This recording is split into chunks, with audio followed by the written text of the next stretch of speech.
they counted their wealth. They used to count their wealth in the number of slaves that they owned, that were taken from the African continent.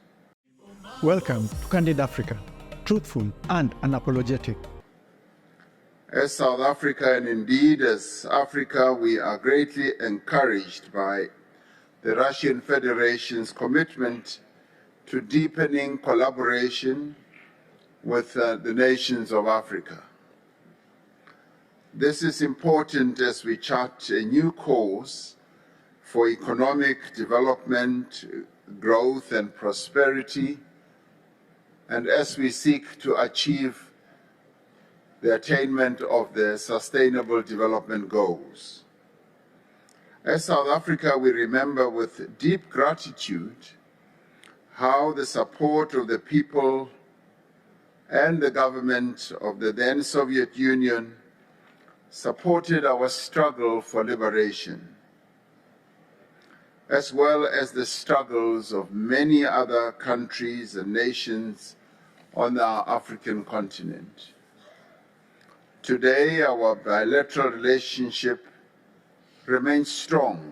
We continue to collaborate in political, economic, social, defense, and security spheres. We work closely across multilateral platforms such as the United Nations, the G20, and as members of BRICS.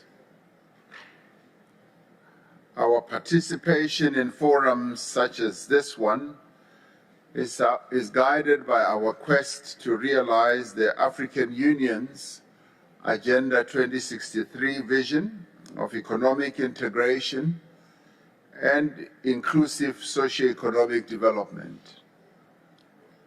As you know, and as a member of BRICS yourselves, as the Russian Federation, South Africa will shortly be hosting the 15th BRICS Summit in Johannesburg.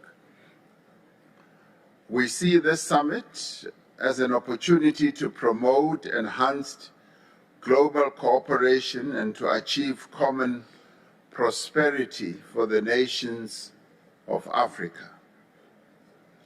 The BRICS partners are significant investors in Africa. The upcoming summit will therefore give particular attention to infrastructure development supported by the new development bank, the BRICS Bank that is, as well as also supported by the African Continental Free Trade Area from a trading point of view. The African Continental Free Trade Area, once fully operational, will unlock the benefits of the continental market and generate mutually beneficial opportunities for both African and BRICS countries alike. As clearly articulated by other leaders who have spoken before me, but more especially the very wise words of President Museveni, African countries are shaping their own destinies as nation-states and as a continent. Our substantial resources must be harnessed first and foremost for Africa's benefit, to grow Africa's economies and to pursue sustainable development. And as stated by others, we no longer want to be exporting ore, soil, and dusts and rocks from the minerals of our continent, but we want to be exporting finished products that have value. There must be respect also for what we do as countries, and we must stop those countries that count their wealth and their assets in terms of the minerals that reside in the African soil, like they did in the past when they counted their wealth. They used to count their wealth in the number of slaves that they owned, that were taken from the African continent. Respect and mutual benefit should underpin what we as Africa do as we relate to other countries in the world. African countries should, as sovereign states, be able to also pursue their own independent foreign policy approaches that are not beholden to any other major global power or blocs. This second Russia-Africa summit is an opportunity to further enhance and strengthen international cooperation and partnership for Africa's development. We welcome the focus on further cooperation between Russia and Africa to promote investment, to facilitate development of value chains and boost capacity to produce and to export finished and manufactured products. The proposed Africa-Russia Action Plan for the coming years should align with the second 10-year implementation plan of the AU's Agenda 2063. This will ensure that there is coherence and that the plan is action-oriented, based on real practical interventions. We should also ensure joint monitoring and evaluation of the action plan. We need to jointly allocate the necessary funding for implementation and be accountable for concrete deliverables.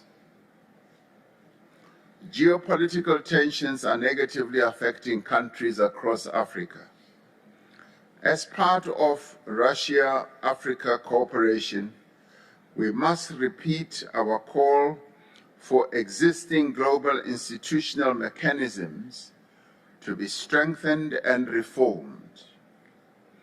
Greater participation of our countries of the Global South will promote inclusiveness and engender trust.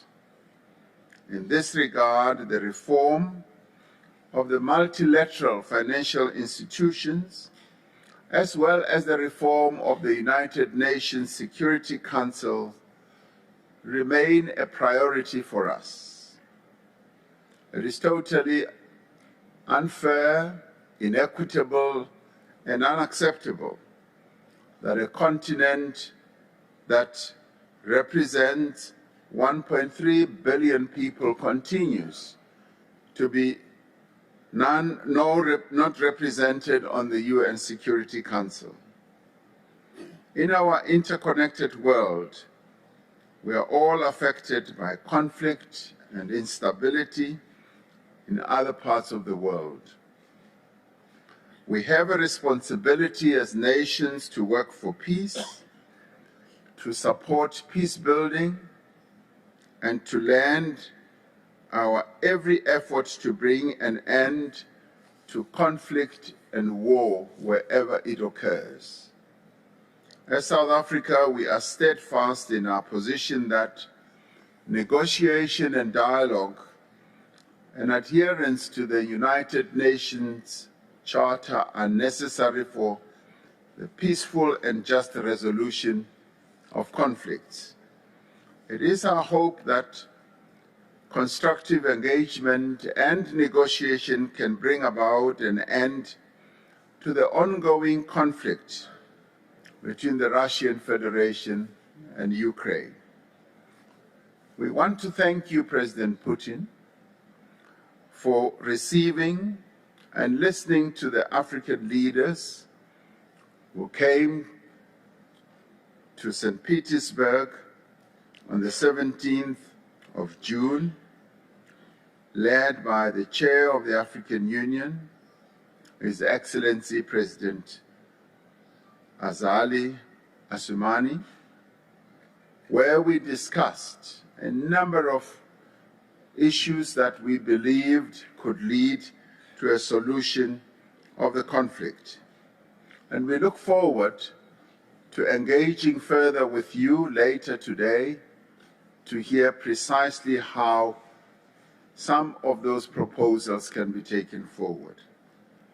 In conclusion, we look forward to the Russia-Africa Summit playing a key role in supporting our objectives of African integration, economic growth, peace, and prosperity. I thank you. There we have it. That has been our candid speech for today. Please feel free to give your opinions in the descriptions below. On this show, we don't tell you how to think or manipulate you. Everybody is open to air the opinion, what you think about the speech. Did you love it? Did you like it? Do you disagree with it? Do you agree with it? Please let us know in the comments below. That's important. Discussing these issues is very important. So with that said, please make sure to like, subscribe, and hit the notification bell. Share this video with friends and family. It's the best way for YouTube to spread this video further, okay? So it's been me, Mikey Mushi from Tunacheki. And always remember, Africa is watching.